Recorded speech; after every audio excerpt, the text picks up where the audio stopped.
Bismillahirrahmanirrahim. Assalamualaikum warahmatullahi wabarakatuh. Alhamdulillahi rabbil alamin. Hamdan yuwafi ni'amahu wa yukafi'u mazidah. Ya Rabbana lakal hamdu kama yanbaghi li jalali wajhika wa 'azimi sultanik. Allahumma salli ala sayyidina Muhammad wa ala alihi wa sahbihi ajma'in. Amma ba'd. Alhamdulillah, syukur kepada Allah Ta'ala dengan limpah kurnia dan izin daripadanya kita dapat bersua pada pagi ini. Selawat dan salam ke atas junjungan mulia Nabi Muhammad sallallahu alaihi wasallam, kepada ahli keluarga baginda dan kepada para sahabat baginda. Jadi Alhamdulillah, ya, saya ucapkan terima kasih dan tahniah kepada Surau An-Nur kerana telah mengadakan kuliah pada pagi ini, dan mudah-mudahan dengan serba sedikit perkongsian kita dapatlah sama-sama belajar ilmu pengetahuan, mungkin mengingatkan kembali apa yang telah kita lupa dan yang seumpamanya, insya-Allah. Jadi hari ini kita nak tengok, ya, pesan Rasulullah sallallahu alaihi wasallam kepada kita, iaitu kita nak tengok hadis berkaitan dengan kisah Rasulullah menegur Sayyidatina Aisyah ataupun menasihati Sayyidatina Aisyah supaya mengucapkan perkataan-perkataan yang baik-baik saja. Baik, dalam satu hadis ada satu kisah lah, di mana pernah satu hari ada sekumpulan pemuda daripada kalangan Yahudi datang berjumpa Rasulullah sallallahu alaihi wasallam, datang jumpa, dan mereka telah menyumpah seranah. Menyumpah seranah ni maksud dia mengucapkan perkataan-perkataan yang tidak baik kepada Rasulullah sallallahu alaihi wasallam. Mereka datang kepada baginda, iaitu mereka ni orang muda dan mereka daripada bangsa Yahudi. Mereka datang ketika itu Rasulullah sedang bersama dengan Sayyidatina Aisyah. Apa yang mereka kata? Ya, Assalamu alayka ya Abul Qasim. Jadi seorang anak muda tiba-tiba datang kepada Rasulullah sallallahu alaihi wasallam dan mereka kata kepada Rasulullah, kematianlah ke atas kamu, wahai Abul Qasim, wahai Abu Qasim. Jadi ketika itu mereka berniat dan mereka berhasrat untuk menyumpah seranah baginda kerana kebencian mereka kepada Rasulullah. Jadi dia kata, kalau kata orang Melayu ni macam ayat dia pergi matilah. Satu perkataan yang kasar yang tak langsung tidak layak diungkapkan kepada manusia lain, sementara lagi yang dicakapkan tu oleh kepada Rasulullah sallallahu alaihi wasallam. Jadi ketika itu baginda membalas dengan menjawab wa'alaikum, yang bermaksud dan ke atas kamu juga. Wa'alaikum dan nothing else, tak ada benda lain Nabi sebut. Kemudian ketika itu Sayyidatina Aisyah yang berada di sisi baginda kata, Assamu wa dhamu alaik. Ya, assamu wa dhamu alaikum. Kehinaan, kebinasaan dan kematian ke atas kamu juga. Jadi situasi dia macam ni. Ada orang datang kepada baginda, mendoakan perkara yang buruk kepada baginda, mengucapkan perkataan yang tidak baik. Kemudian baginda hanya membalas dengan wa'alaikum, iaitu bermaksud dan ke atas kamu juga. Namun Sayyidatina Aisyah radhiyallahu anha yang berada di sisi baginda menambah assamu wadhamu alaikum, kematian dan kehinaanlah kepada kamu. Yalah, orang dah kutuk-kutuk kan? Maka ketika itu Rasulullah sallallahu alaihi wasallam menegur Aisyah, wahai Aisyah, sesungguhnya Allah Subhanahu wa taala tidak suka perkataan yang keji dan berkata-kata dengan perkataan yang keji. Maka Aisyah menjawab balik, bukankah mereka yang mula dahulu? Ni saya translate lah ikut conversation kita. Tapi mereka yang mula dulu, mereka yang kata baginda macam-macam. Maka baginda kata, bukankah telah aku jawab? Aku telah mengungkapkan wa'alaikum, iaitu yang bermaksud ke atas kamu jualah. Apa yang mereka kata tadi tu, kematian ke atas kamu, maka baginda hanya menjawab dan ke atas kamu juga. That means benda yang sama juga ke atas kamu. Kerana baginda tidaklah membiarkan mereka, orang kata, meninggi diri juga. Namun baginda membalas dengan penuh hikmah dan kebijaksanaan. Baginda balas, tetap balas, supaya mereka tidaklah, orang kata, besar diri, tetapi baginda tidak mengucapkan perkataan yang keji walau sedikit pun. Jadi kalau kita tu cakap pergi mampus ataupun pergi mati tu tak ada dalam kamus hidup kita ni.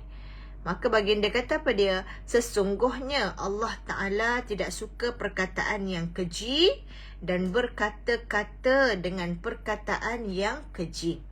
Maka hadis ini menunjukkan kepada kita, kisah ini menunjukkan kepada kita betapa Rasulullah SAW menunjukkan tauladan tentang perkataan-perkataan yang keluar daripada lisan kita. Adab dalam berbicara. Jadi kalau kita lihat hari ini ada terlalu banyak kelompongan, terlalu banyak kerosakan yang telah pun berlaku dalam masyarakat kerana tidak menjaga pertuturan perkataan yang seolah-olah cursing ataupun kita panggil curse, sumpahan ataupun carutan dah jadi benda biasa. Kadang-kadang dekat biasa dia okey, tapi tiba-tiba kalau dekat jalan raya dia bertukar jadi baran, bertukar jadi orang lain. Kata caci maki telah menjadi seperti satu kebiasaan. Jadi kita nak ubah ni kebiasaan ni. Itu baru satu aspek lah. Aspek lain, kata-kata yang keji, mengumpat, bercerita tentang orang lain, fitnah, suka berbicara tentang isu-isu yang tidak bermanfaat. Semua ini sebenarnya masalah yang menyebabkan kita dapat banyak dosa tanpa kita sedari. Jadi kita tengok hari ini satu hadis lagi. An Abi Hurairah radhiyallahu anhu qala Rasulullah sallallahu alaihi wasallam min husnil islamil mar'i tarkuhu ma la ya'nihi. Satu hadis yang pendek saja tuan-puan daripada Abu Hurairah radhiyallahu anhu. Katanya telah bersabda Rasulullah sallallahu alaihi wasallam, min husni Islam, daripada kebaikan atau keelokan seseorang Islam itu adalah dia meninggalkan perkara yang tidak berguna bagi dia. Di antara keelokan ataupun kita nak katalah ciri-ciri kebaikan yang ada pada seorang Muslim itu ialah dia meninggalkan perkara yang tidak berkaitan dengan dia.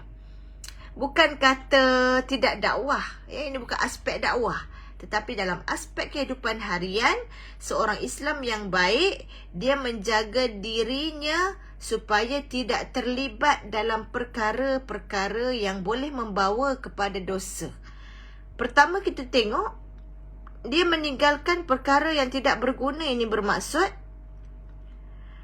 kalau kita kata dalam kehidupan kita ni ada banyak hal, perkara-perkara yang berkaitan dengan kita, itu penting. Ialah kehidupan kita, nak cari makan, nak cari keselesaan, melunaskan nafkah, itu dah kewajipan.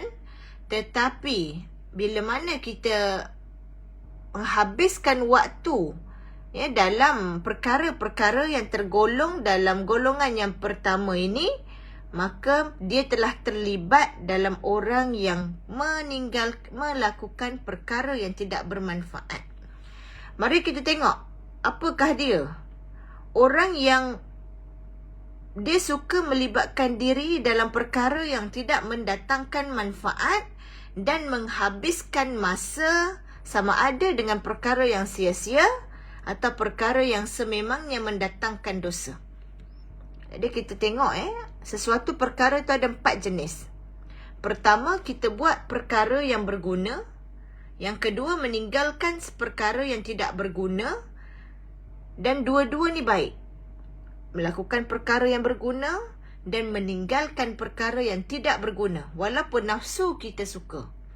Kemudian, orang yang meninggalkan sesuatu yang berguna, namun dia melaksanakan atau melakukan perkara yang tidak berguna, maka ini lagi 2 jenis orang. Maka kita tengok, apabila seseorang melakukan perkara yang berguna, dia dapat pahala. Dia meninggalkan dosa atau perkara yang tidak berguna, dapat pahala. Tapi kalau dia menggunakan masa untuk perkara yang tidak berguna, dia boleh jadi mendapat dosa. Dan meninggalkan perkara yang berguna, dia mendapat dosa juga. Jadi kita golongan mana tuan-puan? Apa yang berguna dalam hidup kita? Oh, solat di awal waktu. Okey, buat. Apa lagi? Dengar ceramah, ambil ilmu. Oh, buat. Perkara-perkara yang berguna. Tak susah kita nak laksanakan. Namun, ada 2 cabaran utama untuk kita buat 2 perkara tadi. Yang pertama adalah nafsu kita yang tidak dijinakkan. Nafsu kita suka kepada perkara-perkara yang bersifat tenang, rehat dan kelazatan. Di antara nak solat awal waktu, yang mana itulah amalan yang afdal, ya, sangat digalakkan. Dengan nak lepak-lepak dulu, berlambat-lambat sampai hujung-hujung waktu baru solat, nafsu kita suka lepak-lepak dulu. Padahal tahu ni ilmu ada, namun kekuatannya tidak dibina. Kemudian bangun malam, kunci dah jam pukul 5 pagi, pukul 4.30 pagi, pukul 5.30 semua kunci jam. Jaga bukan tak jaga, tapi jaga tu dalam keadaan sedar, bukan mamai. Jaga tak tekan, tutup jam. Pukul 5 pula bunyi, tak tekan lagi. Apa yang menghalang kita adalah nafsu kita. Yang kedua adalah bisikan syaitan yang sememangnya cuba untuk menyesatkan manusia. Jadi bila mana kita terpengaruh dengan 2 elemen ni tuan-puan, kita akan terbiasa buat 2 perkara yang terkemudian tadi, meninggalkan perkara yang berguna dan melakukan perkara yang tidak berguna. Yang ni kita nak jauhi. Dan orang yang berakal sepatutnya dia kena berusaha untuk 3 perkara. Pertama, berbekal untuk akhirat. Yang kedua, bekerja untuk kehidupan. Yang ketiga, berseronok dengan perkara yang tidak haram. Namun yang ketiga ini mengambil satu bahagian kecil saja dalam hidup kita. Saya nak tanya tuan-puan sekalian, pertama, macam mana kita berbekal untuk akhirat sekarang ni? Cukup ke amalan kita? Ada lagi tak benda kita tambah baik? Solat dah khusyuk ataupun belum? Nak kata dah cukup tak cukup, saya rasa kalau yang dengar ceramah ni insya-Allah 5 waktu mesti cukupnya. Persoalan lain, khusyuk tu diusahakan ataupun tidak? Kemudian, bagaimana dengan puasa kita? Bagaimana dengan kewajipan-kewajipan yang lain? Ini kena tengok. Yang kedua, bekerja untuk kehidupan. Siapa yang mencari nafkah, dalam hadis Nabi, baginda memberitahu bahawa siapa yang mencari nafkah, sama ada untuk mencukupkan keperluan dia, cari rezeki, mencukupkan keperluan. Yang kedua, menanggung nafkah keluarganya. Yang ketiga, menghalang diri daripada meminta-minta. Yang keempat, untuk membantu jiran tetangga. Dia keluar pagi, ya, pukul 6 dah keluar. Orang kata subuh syafi'i dah keluar. Orang kata, dia ni kejar dunia. Orang tak tahu memang dia kena macam tu. Kalau tidak ada lah jam 2-3 jam.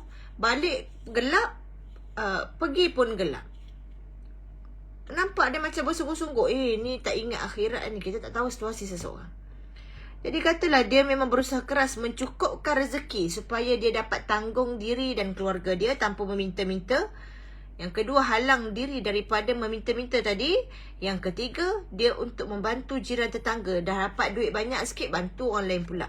Kalau dia keluar mencari rezeki lillahi ta'ala dengan 3 tujuan ini saja, baginda sabdakan bahawa dia akan dibangkitkan pada hari akhirat nanti dengan wajah yang bercahaya seperti bulan purnama. Motivasi untuk tuan-puan yang pergi bekerja. Motivasi untuk orang yang merasa lelahnya dalam mencari rezeki, supaya diri tidak meminta-minta, supaya dapat tanggung diri sendiri. Jadi tahniah. Walaupun mungkin orang kata ada pergi ke Jawa sangat, subuh-subuh tak sempat. Jadi yang berkata tu mungkin dah pencen. Yang kata tu mungkin rezeki dapat kerja dekat dengan rumah. Jadi kita jangan memperlekehkan apa sahaja pekerjaan seseorang yang telah diusahakan untuk menafkahi diri dan keluarganya. Kerana itu termasuk dalam hal yang berguna. Dan yang ketiga, dia berlazat-lazat dengan benda yang tidak haram. Lelaki yang melihat perempuan menyanyi, ya, kata joget-joget, kadang kat TV di rumah kita pasang, and then the whole family watching together. Sebenarnya perkara itu tidak dibenarkan. Kalau ada seorang lelaki yang sengaja memandang aurat perempuan untuk dia berhibur dalam keadaan ada perlakuan yang boleh mungkin menaikkan syahwat, membawa fitnah kepada diri kita, hati kita ni, maka kita tengok nak berlazat ataupun nak kita kata berseronok, mestilah dengan perkara yang tidak haram. Dan untuk orang yang menghitung perkataan-perkataannya, pasti dia hanya akan mengucapkan perkara yang bermanfaat saja. Kerana Rasulullah SAW bersabda, "Man kana yu'minu billahi wal yaumil akhir." Siapa yang beriman kepada Allah dan hari akhirat, falyaqul khairan aw liyasmut. Cakaplah benda yang baik-baik sahaja ataupun dia perlu diam je. Sama ada kita yakin perkataan yang kita nak keluarkan itu baik, ataupun jika kita tak pasti ataupun memang perkataan itu tidak baik, diam sajalah. Jadi dah bagi formula. Tapi datang lagi sekali nafsu. Oh, nak bergurau. Bergurau pula terlebih, terbody shaming, terbuat orang terasa hati. Dah dosa dapat. Ya, nak cakap-cakap sembang-sembang kosong. Masuk pula cerita CPR sana. Dah datang umpat. Anda cerita pula tentang gosip-gosip terkini. Kadang-kadang terselit fitnah. Jadi sebab itu the moment kita membuka mulut, pastikan kita mengikut formula yang telah baginda sarankan tadi. Barang siapa yang beriman kepada Allah dan hari akhirat, maka hendaklah dia cakap perkara yang baik ataupun dia diam saja. Ya, kata Umar Abdul Aziz berkata, barang siapa menghitung kalamnya daripada amalnya. Iaitu siapa yang hitung kalam dia itu dan dia tahu kalam itu termasuk dalam amal yang dikira oleh Allah Ta'ala, maka sedikitlah kalamnya kecuali pada perkara yang berguna padanya. Kebaikan manusia tidak menghitung kalamnya dari amalnya, maka terlanjurlah ia dan ia tidak peduli lagi akan akibatnya. Iaitu kalau kita ni bercakap, pastikan kata-kata tersebut jatuh ke dalam kategori yang baik. Sebab itu kita juga tidak digalakkan bersembang kosong terlalu banyak. Oh, kat kedai kopi diskusi ilmiah, macam jarang je nak buat kan. Ada bersembang kosong. Kadang-kadang tadi ada masuk cerita orang, ada masuk fitnah tu lagi teruk. Jadi sebab itu elakkan bersembang perkara yang kita tidak tahu dan ikut sama dalam umpatan. Kerana pendengar umpatan sama berdosa dengan orang yang mengumpat. Sebab umpatan dia tak akan berlaku tanpa ada pendengar. Tak ada orang cakap seseorang, gosip seseorang, tak ada. Ya, jadi kalau ada penyampai dengan pendengar, barulah syok duk menganyam ketupat. Jadi semudah kita cakap pasal orang, perkara yang dia tidak suka dibincangkan, tidak suka dihebahkan, dengan itu saja dah cukup untuk kita dapat umpatan. Jadi sebab itu dengan mulut ni, elakkan daripada berkata-kata dengan banyak, kecuali perkataan itu berguna. Terbalik dengan kita, mungkin kita cakap benda kosong, berani, seronok, banyak cakapnya, tapi bila datang bab ilmu, bab serius sikit, tak beranilah nak cakap, saya bukan ustaz. Padahal peringatannya ringkas je, boleh je kita sampaikan. Tetapi kerana telah terbelenggu dengan nafsu kita yang hanya suka bercakap perkara-perkara tak bermanfaat. Begitu juga bila kita bergurau, jaga supaya tidak menyakiti orang lain. Yang kedua, tidak sampai mengeluarkan perkataan yang keji dan kotor. Contohnya, bergurau tentang hal-hal yang tidak elok. Orang Melayu kata hal-hal dalam kain. Bergurau sehingga mengguris perasaan orang. Kita tak tahu, kadang-kadang dia ketawa tapi dalam hati terluka. Maka kalau rasa lawak tu tak begitu, tak pasti lawak ni memang lawak ke ataupun boleh buatkan orang terluka, maka lebih baik diam saja. Maka terselamat daripada banyak dosa apabila orang yang menjaga kalamnya dan menghitung perkataannya. Bukanlah nak hitung tulis apa, tetapi sebelum bercakap fikir dulu. Rasulullah SAW juga bersabda, kullu kalam ibni Adam alaih la lahu illa al-amru bil ma'ruf wan nahyu 'anil munkar wa dzikrullahi 'azza wa jalla. Tiap-tiap perkataan anak Adam itu bencana bagi dirinya.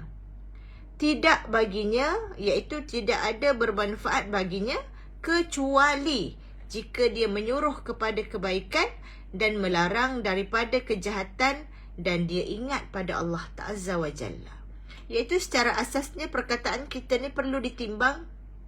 Orang kata biar kita timbang perlu atau tidak tu, tetap perkataan tidak bagus. Patut tak patut? Tak patutlah. Perlu tak aku buat gurau macam ni? Memang tergores pula. Tak perlu gurau. Nak sembang pasal orang, kan kalau sembang ngumpat, jangan sembang. Sembang senyum-senyum sudah. Bertegur siapa, cakap-cakap pasal topik-topik lain sudahlah. Tanya khabar okey lah. Tapi bila dah masuk topik cerita pasal orang lain, kebiasaannya itu adalah mengumpat. Jadi sebab itu, perkataan Nabi memberi amaran ni, nak katanya tahap kita perlu jaga perkataan tu ialah tiap-tiap perkataan anak Adam itu bencana atasnya.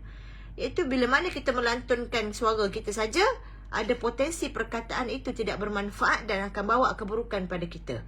Kecuali yang pasti bermanfaat, perkataan yang menyuruh kepada kebaikan, dakwah kita, ajakan kita, dan menghalang daripada kejahatan, elakkan daripada benda-benda mungkar, dan zikir kepada Allah Ta'ala.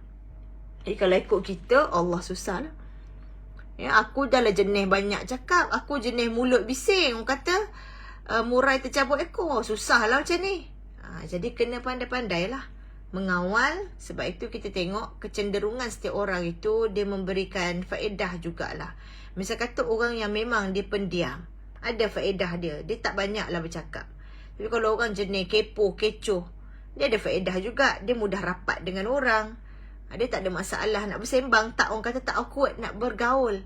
Tapi ada juga kelemahan dia, iaitu dia akan mudah banyak tersalah cakap. Jadi kena kawal percakapan supaya tidak sampai menjadi liability kepada kita. Yang kedua, perkataan yang tidak berguna ini macam mana? Iaitu perkataan yang menyebabkan akibat yang buruk, ya, dan perkataan yang sia-sia dan tidak berfaedah. Jadi kalau kata nak sembang-sembang kosong pun kena kawal supaya tidak terlalu lama dan banyaklah. Dalam Al-Quran, Allah Subhanahu Wa Taala telah bersabda, telah berfirman dalam surah An-Nisa ayat 114.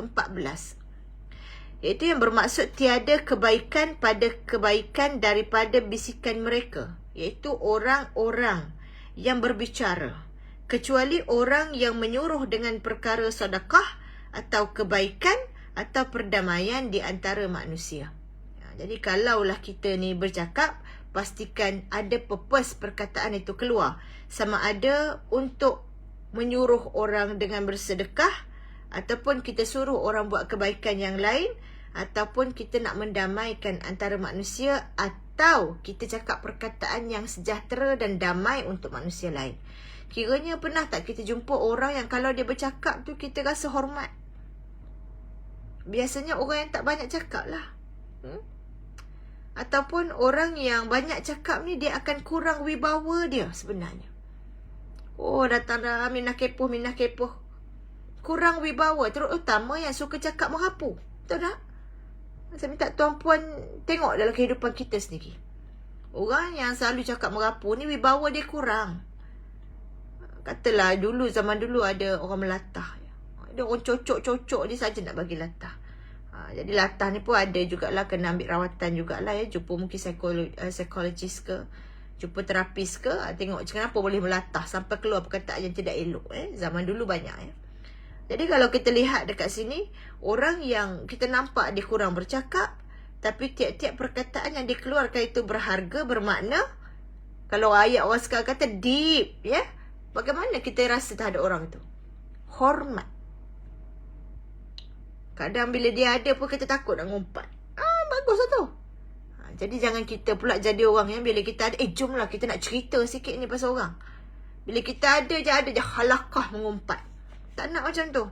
Kita nak bina image di mana bila mana kita berada di tempat itu, bukan saja kita tak mengumpat, orang pun jadi segan. Orang kata malu Allah nak ngumpat. Jadi wibawa tu tinggi dan membawa sebagai dakwah pada orang lain. Bukan kita nak wibawa tinggi pada pandangan makhluk tu, tidak. Tapi kita nak supaya dapat menjadi ejen perubahan. Jadi bila mana orang yang sedikit cakapnya, tepat percakapannya, berguna isi kandungannya, maka dia akan dihormati. Tetapi orang yang banyak percakapannya, sia-sia percakapannya, isi kandungannya, kemudian terlalulah kerap dia bercakap, maka wibawa dia boleh jadi berkurang. Kecuali kalau dia cakap tu benda yang bermanfaat, tak apa. Dah kalau jadi cikgu nak mengajar mesti kena banyak cakap, banyak tanya murid. Memanglah, tak boleh pendiam. Tapi benda yang betul. Sebab ditakuti dalam banyak-banyak perkataan kita yang sia-sia tu, ada perkara-perkara yang haram. Dan Allah juga berfirman dalam surah An-Naba ayat 38, pada hari yang akan berdiri roh dan malaikat berbaris-baris. Padahal mereka tidak akan berkata-kata kecuali siapa yang diizinkan Allah Ta'ala yang Maha Pemurah, serta ia berkata dengan perkataan yang betul. Dekat akhirat nanti tak berguna dah. Segala perkataan kita, tak boleh dah kita nak cakap perkataan yang baik-baik menimbulkan pahala. Maka saat itu, kita hanya akan dibenarkan berkata-kata pada waktu tertentu. Dan perkataan pula disaring. Hanya boleh cakap perkataan yang betul. Kat dunia kau menipu, kat dunia kau banyak cakap pusing, kat dunia banyak buat jadi batu api. Dekat akhirat nanti tunggulah. Kita punya mulut semua akan ditutup oleh Allah Ta'ala dan hanya boleh mengeluarkan perkataan yang baik-baik. Begitu juga sifat dalam syurga. Ahli-ahli syurga tidak mendengar kecuali kata-kata yang baik dan sejahtera saja. Saya nak praktis. Dekat dunia pun pilih hanya mendengar kata-kata yang baik. Kadang saya nak cakap lah, masyarakat kita kadang ada sifat suka mencarut. Mencarut ni bukan budak-budak saja, termasuk juga orang dewasa. Perkataan-perkataan carutan Melayu, contohnya BODOH, ataupun perkataan yang melibatkan haiwan-haiwan yang berekor pendek. Jadi kenapa kita mengucapkan perkataan macam ni? Kalau tujuannya memang untuk mencarut, memaki, dia boleh juga mendapat dosa. Mak ayah terutama depan saya, tuan-puan yang mulia, tolong jangan mencarut. Saya tak nak kata depan anak, sebab benda ni kita nak pupuk sepanjang masa. Jadi kadang ada mak ayah marah anak mencarut, tapi sebenarnya dia belajar daripada mak ayah. Mak ayah kata tak apa, mak ayah dah besar. Tak apa, kita orang tua, kita boleh mencarut. Tidak. Sekali lagi berat tanggungjawab untuk jaga perkataan ni pada orang tua, kerana orang muda akan ikut dia. Kalau belajar di sekolah tu lain lah. Atau bukan belajar kat sekolah, terpengaruh dengan rakan-rakan sebaya. Marah pula cikgu sekolah ya. Bukan belajar kat sekolah, dia terpengaruh dengan rakan sebaya, itu lain. Dia bawa masuk rumah, tiba-tiba dia keluar perkataan tak baik, itu kita tegur. Tapi kalau datangnya daripada mak ayah sendiri, contohnya ketika memandu, tiba-tiba ada orang potong barisan ke, tiba ada orang masuk tak bagi signal ke, keluar habis sumpah seranah pada mulut dia. Anak-anak dengar, anak-anak ikut. Anak-anak ikut, dia buat kat anak dia. Cucu kita ikut, cucu kita ikut, cicit kita ikut. Bila-bila nak putus rantaian golongan suka memaki hamun ni. Jadi sebab itu jangan kita biasakan atas nama, oh kita ni memang orang kasar. Tidak. Kalau perkataan yang maklumnya memang digunakan untuk tujuan melepaskan amarah, ubahlah. Ubahlah tuan-puan. Ya, belajar supaya kita hanya mengungkapkan perkataan yang baik-baik saja. Walaupun ketika kita bersendirian. Sebab ia adalah latihan dan Allah menilai perkara yang kita lakukan sama ada secara sendiri ataupun di depan orang ramai. Kalau dia menyumpah seranah untuk orang lain, dapat lagi dosa menyakiti perasaan orang lain. Kalau dia menyumpah seranah seorang-seorang dia pun, kerana dia mengungkapkan perkataan yang tidak baik, juga boleh dosa kecil. Jadi sebab itu kita tak nak mengumpul dosa dengan perkataan yang tidak elok.